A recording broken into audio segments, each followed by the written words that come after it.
Hello বন্ধুরা, আমি পূজা লাইফস্টাইলে আবার একটা নতুন ভিডিও নিয়ে তোমাদের সামনে চলে এলাম। আজকে হচ্ছে মঙ্গলবার, সকাল সকাল গণেশ আজকে বাজার করে নিয়ে এসছে।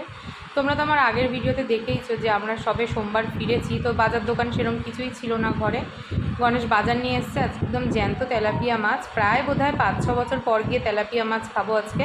করোনার পর থেকে তেলাপিয়া মাছ খাওয়া বন্ধ হয়ে গেছিলো, এখন আজকে নিয়ে এসছে, তো বেশ ভালোই খেয়েছি মাছটা। জ্যান্ত মাছ যেহেতু, তাই আদা দিয়ে জিরা লঙ্কা দিয়ে একদম পাতলা করে ঝোল, শাক ভাজা এইসবই কিন্তু রান্নাবান্না করলাম। করে ফেস প্যাকটা মুখে মেখেছি। আর আজকে যেহেতু ঘুরতে আসার পরের দিন, সব কাজ হয়ে রয়েছে এলোমেলো। স্নান সেরে মনা দিল পুজো, দুপুরের খাওয়া দাওয়া সারতে সারতে আজকে বেশ অনেকটাই দেরি হয়ে গেল। আর বিকেলবেলা টিউশন পড়ানো ছিল না, আজকে ছুটি নিয়েছিলাম, একদম বুধবার থেকে পড়ানো শুরু করব। মনার আমি সন্ধেবেলা খেলাম চুরমুর, আর তারপরে মনার ছিল পড়া, মনাকে নিয়ে আবার বেরিয়েছিলাম। এভাবেই কিন্তু দিনটা বেশ ভালোভাবে কেটে গেল। আর জানো তো, আজকে না মনার ড্রেস আনতে গেছিলাম, কারণ মনার তো নতুন স্কুল শুরুও হয়ে যাচ্ছে। স্কুল নতুন না, কিন্তু ক্লাসটা নতুন। যাই হোক, আর আজকে একটা নতুন জিনিস ট্রাই করলাম, সেটা হচ্ছে দই বড়া।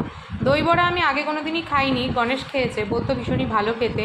তো আজকে আমিও ট্রাই করলাম, সত্যি কথা বলতে ভীষণই ভালো লাগলো খেতে। অন্য জায়গার দই বড়া কীরকম জানি না, তবে এখানকার দই বড়াটা খেয়ে আমার তো ভীষণই ভালো লাগলো। তোমরা কারা কারা ভালোবাসো অবশ্যই কমেন্ট বক্সে জানিও কিন্তু। চলো আজকের মতন টাটা, দেখা হচ্ছে একটা নতুন ভিডিওতে। সবাই ভালো থেকো, সুস্থ থেকো, টাটা।